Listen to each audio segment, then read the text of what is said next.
Canada has long been held up as a shining example in a number of areas, whether it's democratic principles, human rights, universal healthcare, and others. But is there a chance that we're getting things wrong? A new book from National Post writer Tristin Hopper takes a look at that exact question. I'm Dave Breakenridge, and this is 10-3. Hopper joins me to discuss the inspiration for the book, where Canada is getting things wrong, and how these issues overlap with the federal election. Don't forget you can find us on Apple Podcasts, Spotify, Google, Amazon Music. I'd love it if you could leave us a rating, a review, and tell your friends about the show. So Tristin, you recently released your first book. It's called Don't Be Canada, How One Country Did Everything Wrong All at Once, which is on its face a pretty provocative title. And before we get into some of the specifics about what Canada has done wrong, I guess I was curious, what was the genesis of this book? How did the idea come together? It all started when, at the National Post, I spent a lot of time just sort of looking through foreign headlines to see how the world is writing about us. So when the word Canada or Canadian is mentioned in other media, what are they saying about us? Because sometimes you catch stories that maybe aren't getting traction locally, but are a big deal abroad. And I started noticing a trend within the last 5 years. It used to be, whenever we were in the foreign media, it was often because Canada was cited as a model of what to do. We were, if you want to run a really good immigration system, take a look at what Canada does. High immigration country. It works for the country, it helps GDP, and there's no mainstream anti-immigrant sentiment, particularly as compared to the United States or Europe. If you want to get out of a sovereign debt crisis, do what Canada did in the 1990s. It's the gold standard for how to pay off a lot of debt very quickly. If you want to get through a great recession, do what Canada did in 2008. Canada is home to the world's richest middle class. There was an argument that you can't make it now, but you could make it 10 years ago, that income mobility was actually more of a thing in Canada as compared to the US. So there was arguments in foreign media saying, well, the American dream actually is more true in Canada than it is in the US. That all starts to change 4 or 5 years ago, in which the only time Canada is being mentioned in foreign media, almost the only times, is as a warning of what not to do. So I started noticing this on medical assistance in dying. That's across the entire spectrum, from Jacobin to The Spectator to The Economist. Them saying, if you're looking at how a medical assistance in dying program can go off the rails very quickly, look at what Canada's doing. It came up in terms of internet censorship. It was an international news story when we tabled the online harms bill. That was the one that prescribed detention for someone suspected of potentially saying something hateful online. So, you could get police on your door. In the case you haven't done anything wrong, they're just holding you just in case you do something hateful in future. It's come up in terms of immigration, in terms of our approach to gender ID. So you'll actually see sort of viral YouTube videos. There's almost a whole genre right now of what happened to Canada, how not to be Canada, how to avoid what Canada has done, Canada, a warning to the world, etc. So the book is inspired by this thing that I think a lot of Canadians find surprising, because we assume it's still the way it used to be, and people just think of us as a relatively nice and well-managed place. And this is me trying to say, no, that's changed. Even the way people joke about Canada outside of Canada is different. We're more likely to be seen as the place that euthanizes its elderly, rather than, whatever sort of harmless stereotype used to be the case. Yeah. And so, you mentioned a couple issues where Canada's talked about, perhaps not in favorable terms, but when it comes to the book, I guess break it down in broad terms. What have we done wrong? What are the big headings here? Is it housing? Is it crime? Is it immigration? I think, there's two big things. So when I'm sort of writing about each chapter is about things that Canada has done uniquely wrong. So this isn't just me picking on things that we've done poorly. So if we were just doing things badly that kind of everybody else was doing, like, there's not going to be a chapter about we ran up the debt. There's not going to be a chapter about we let the military get rusty, because those are pretty common things across Western democracies. It only got a chapter if it was something that was uniquely bad, in which we were going further than anybody else, or by the numbers, we were worse than anyone else. So, like an example for healthcare, we have the worst wait times of any other peer country. for socialized medicine. We have the lowest rate of per capita ICU and hospital beds.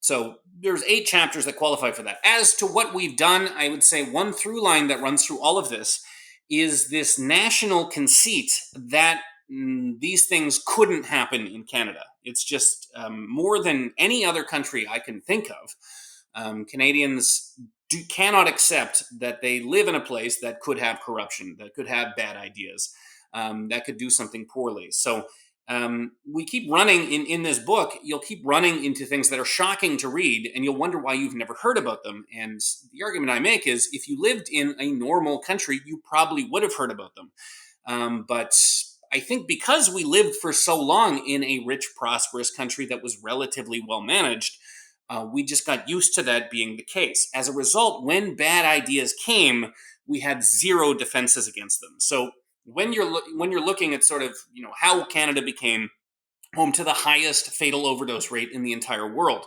and when you trace it back all the way to the sort of policy decisions at the beginning of this, which knowing what we know now, you're looking back and saying these were very impactful. These harmed a lot of people.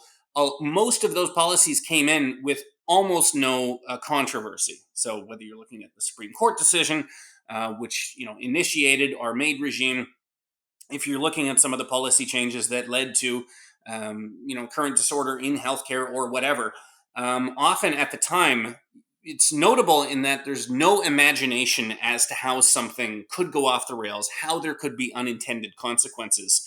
And we just had no concept that Canada could have corruption, it could have bad actors, it could have unintended consequences.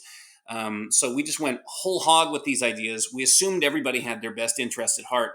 And the checks, the skepticism, the brakes that could have stopped things before they went insane did not exist for us. Yeah, and so one of the excerpts, or one of the sections of the book, and it was an excerpt run in the National Post, relates to crime. There's been a lot of talk about crime in this election, with some people criticizing the Conservatives for saying that crime is actually getting worse, that it's really bad right now. People are saying, well, wait a second, we're safer than we were 30 years ago. What has Canada done wrong on the crime front in recent years? Oh, that's very obvious. It's not when you're constantly hearing about just major tragedies, and then you look at the news story, just random stabbing, mother and child. There's an Edmonton case, mother and child killed out front of a school in a random stabbing. All you have to do is scroll down in the news story, and then eventually you're going to get to the point where, in almost all of these cases, was out on parole, was out on bail, long criminal history, often a criminal history of doing this exact thing, of violently attacking people, and getting just sort of token sentences. So this idea, and I still think there's a fair amount of Canadians who would bristle at what I'm saying. They would say, no, Canada, we have a functional justice system. You're just being populist. You're making things up. But as I break down in the chapter, and I cite my notes very correctly because I didn't think anybody was going to believe me, it is the case that Canada has a chronic and worsening problem with just an utter inability to keep people in jail who are dangerous, who are a risk to the community. So I think most Canadians still think if you kill someone, you're going to jail for the rest of your life. Or if you're really a threat, there's measures to sort of stop you from getting out. If you keep getting out and molesting children, if you get out again, it's because some judge made a mistake. And I think just people cannot grasp that, no, when we keep letting out chronic child molesters and they continue to molest more children, that's not an anomaly. That is how the system is designed to work, and everything went as it was intended to this time, with the result that a molester is now free again. Mm-hmm. And you mentioned healthcare earlier, and we have some of the longest waits in the free world. What's at play here? What did you uncover in researching the book that suggested here's why we're waiting so long for hip replacements or cataract surgery or whatnot? That's what Canada is different at in healthcare than anywhere else in the world, and sort of the norm. We always compare ourselves to the United States, but the norm across Western democracies, wealthy countries, is that you have some form of socialized medicine. So we never compare ourselves to those countries, and that would be more illustrative. What Canada does different than any other country, except maybe Cuba, is that if a procedure is insured by the government, it is illegal for you to have private insurance for that same procedure. Nobody else does that. In Australia, the UK, Germany, all these places famous for their socialized medicine systems, you can either stick with the public system, and the public system is very deliberately set up as okay, here's your basics. We'll stop you from dying unnecessarily of cancer. We'll deliver your babies. But if you want sort of a premium on top of that, you can buy extra health insurance and then go to the private hospital over there. Canada, we do have private clinics, but it can only be cash and carry, because if you try and buy private insurance for something that is covered by the government, that's illegal. Again, no one else does that. So it's just this weirdly monopolistic. It's actually a monopsony, not a monopoly, because there's only a single buyer. But anyway, you know what I'm saying. This insistence on the government, if it's in the Canada Health Act, we're the only ones allowed to do it. So there's just no other mechanism if you get wait times, or you're in a situation like me and many other people of my age. I don't have a family doctor. All of the private clinics are booked up.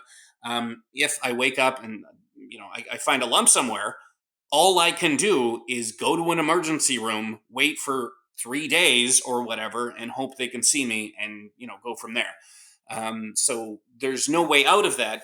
In a country like Australia or the UK, I would at least be able to buy private insurance and maybe sort of get out of it and then alleviate the pressure on the public system. So it's in healthcare, it's this insistence, and it's more true in healthcare than almost any other fact, this idea that we just have a conceit that we have the greatest healthcare system in the world. We know what we're doing. Don't touch it because it's perfect. And if you touch it, you might ruin it. And as a result of that, we suddenly have one of the worst healthcare systems in the developed world. And it got that way because every time there was a suggestion of a mild reform in one direction, change this a bit and it'll be better, we shut it out and just put our hands over our ears because we are Canada. We have the greatest healthcare system. What are you even talking about?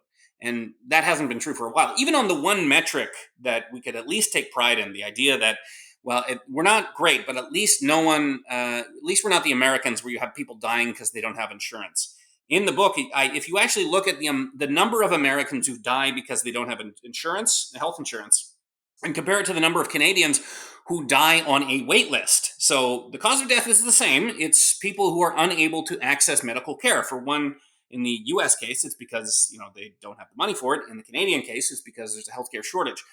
Our rate is about 10 times higher. So if you're just looking at, I can't get healthcare for whatever reason, it's a way worse problem in Canada than it is in the US. We'll be right back.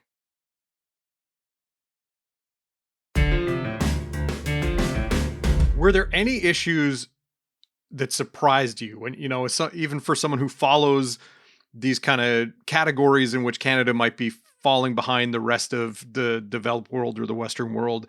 Was there anything that stuck out to you as being like, oh, wow, I can't believe we're that bad? Yeah.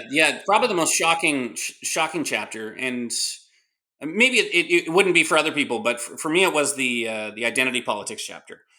Just actually cracking open high-level government documents and finding out and seeing policies that declare, like, there's one I keep going back to. This is the anti-racism report put out by the Canadian Armed Forces. So this is signed off this was not some obscure report that no one saw. This was their major anti-racism report signed off by the defense team. This is taught to everyone within the Canadian Armed Forces. And it declares pretty explicitly all the tenets of sort of anti-racism, this idea that any unequal outcome is a result of a racist system.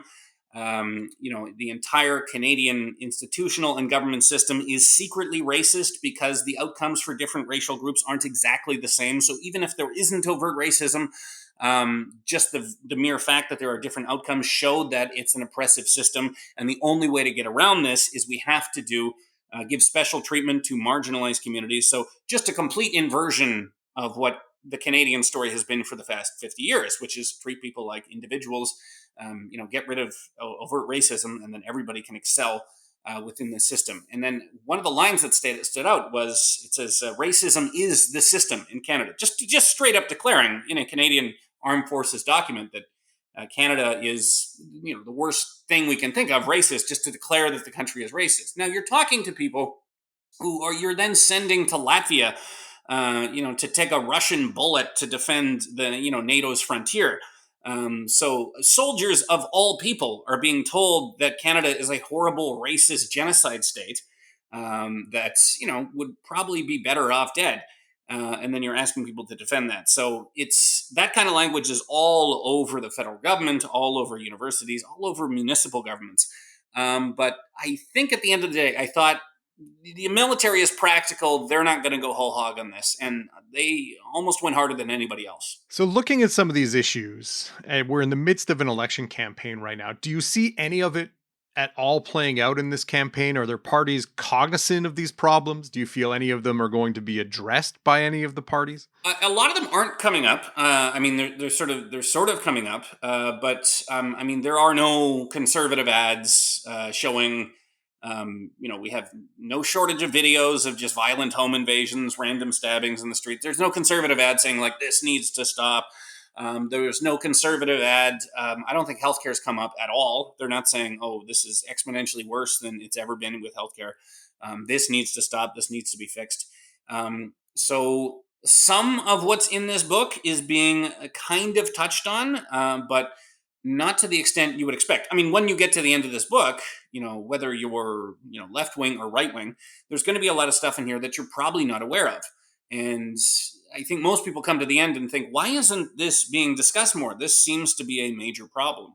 And I sympathize with why, say, the conservatives wouldn't be bringing these up as much, because they would sound like me. And I often sound, I've heard this happening.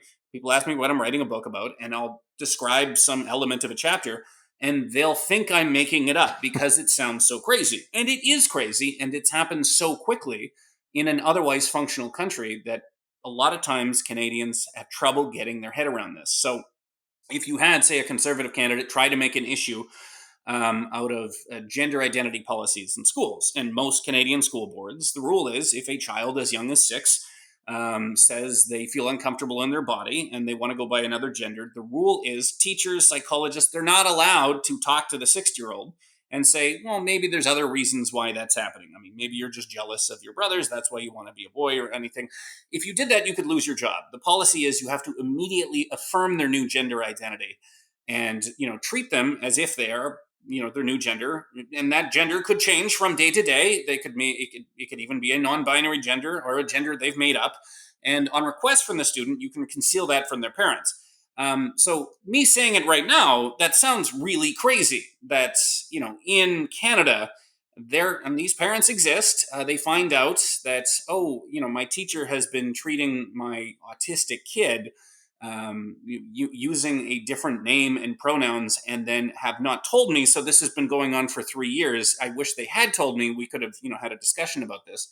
And to tell Canadians that this, again, is not an anomaly, that is the system across basically every school board.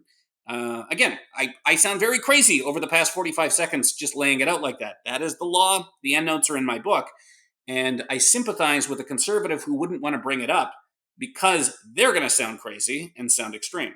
So you lay out some cases where Canada is perhaps not a model to be looked upon positively by other countries. As you say in the title, don't be Canada. Do you take an outward look and say, well, here's how we can fix some of this? Yeah, well, in to the extent that you can't fix something if you don't acknowledge it's a problem.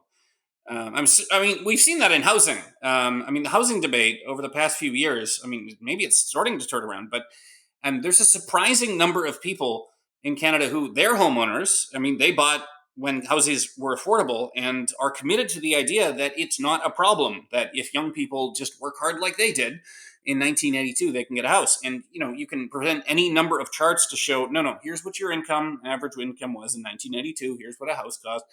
I understand what you're saying. You renovated and you worked hard, but I'm saying, physically, even for someone in your situation now, the house is, 10 to 15 times more expensive, and there's just no way under any circumstances it's affordable. So, I mean, you can't solve your housing crisis until people understand that the price to income ratio in Canada is the worst in the world. And when that happens, people can't afford housing under any circumstances. So, my hope is that, the evidence is there. You can show people that these things are happening. And once people can grapple with the fact that it's happening, these are all solvable problems. So I guess the upside to this is when you look at just problems facing countries. So, a hostile neighbor, you're Poland and you have to worry about Russia's going to invade. You're Taiwan, you got to worry about whether China's going to invade. And I know, there's tweets about 51st state. We're not actually worrying about U.S. tanks rolling over the borders to the same extent. Or you've got a shortage of natural resources, or you're a country in Africa. You've got a crazy migrant crisis from disorder next door. All of these just major problems that other countries have to deal with. Canada doesn't have all that. We still are a relatively safe place, removed from many of the world's problems, sitting on a giant ocean of natural resources. So you can actually, by the time you get to the conclusion, you can realize, I know something's wrong with Canada, but it's all stuff we did to ourselves. And as depressing as that is to learn, if you're doing it to yourself, it means you can stop doing it to yourself. So it's, it can be an empowering book in that you realize these are solvable problems. We just need to stop punching ourselves directly in the nuts. Lastly, I did want to ask you about one more thing. You have a new Post Media podcast out. Tell me about Canada Did What? How did the idea for this show come about? This was us signing onto the trend. I mean, you've seen this in Netflix. You've seen this in some podcasts where you take something from recent history, like the O.J. Simpson trial, and you decide these things that everybody thinks they know about, but you can look at them 10 or 15 years later and realize that the way it was sort of covered in the press, there was probably a lot of details that you missed. So you're capitalizing both on just nostalgia. People like remembering things from the past. So we're revisiting this news event. And also, with the benefit of hindsight, we can show you that maybe your perception of this event is different. So that was the idea going into it. So I think we're going to do another season in which we pick events that are more recent history. So we go all the way back to the 1950s. But it was just sort of picking elements in Canada's history in which I think people would be most surprised that these things happened. And without giving away too much about an episode, like what periods are you looking at in the season that's out? So there's actually initially we scrapped one episode. It was too long ago. But actually, it's one relevant to Alberta. That was the social credit. That's my contention. So anyway, we didn't end up putting that out that episode, so I didn't play it up too much. But yeah, it runs from the earliest episode is the 1950s to the latest episode would be the abortion debate. So that's 1980s, and just sort of getting into how contentious these issues were. So there's an episode about the abortion debate, and there's an episode about the metric debate. And these are usually just footnotes, if they're mentioned at all in social studies textbooks or whatever. They just like, well, Canada had, this was the abortion regime, and then there was this decision, and then it was a different abortion regime. And then a lot of the sort of contention and fights and death threats and, violence of that era is forgotten. And on the metric episode, I've had people tell me that's their favorite episode, which I didn't expect because it's a podcast about metric conversion. But just how crazy that was at the time on both sides. You had the government said, okay, we're going to switch to the metric system. And that wasn't enough. The government at the time said, not only do you have to switch to the metric system, but if you continue to use the old system, you will be fined and your business will be taken away. Because they had this conceit that if any bit of the imperial system was allowed to exist, then metric wouldn't be able to take over and there'd be an economic drain. So you had, crazy, they weren't literally wearing jackboots, but you had federal employees like going into butcher shops and being like, what's this? This looks like, oh, that's pounds on the thing there. Your business is getting shut down. We're confiscating your scale with the ounces and the pounds. And then there was a pushback to that. Maybe not on the scale of Freedom Convoy, but very similar. Just sort of a citizen pushback. There was outside Ottawa, there was a Freedom gas station where you could still get your gas in gallons rather than the federally mandated liters. And that was illegal. And they opened the gas station and dared, the government to shut them down. Anyway, metric conversion. I thought, and it gets into why, as Canadians, one of our strangest national traits is our sort of mixture of Celsius and imperial conversion, metric and imperial, Mm-hmm. so that we use, the pool temperature is Celsius, but the oven temperature is Fahrenheit. And the reason is those are sort of where the truce was called. Yeah. So they had a system they were going to completely change all the, bit by bit, they were going to change us to metrication. And then the point at where the citizen pushback became too great and the government had to back off is before they got to oven temperature, etc. So you can actually see exactly where that fight came to an end based on which measurement system we use for what. Wild. All right, Don't Be Canada, How One Country Did Everything Wrong All at Once is available now, and Canada Did What can be listened to anywhere you're hearing this podcast right now. Tristin, thanks for your time. Thank you. 10-3 is produced by Sean Knox. Theme music by Bryce Hall. Thanks to my guest Tristin Hopper. You can read more about this book and more from him at nationalpost.com. Plus, check out Canada Did What, where you're subscribing to this podcast. I'm Dave Breakenridge. Thanks for listening.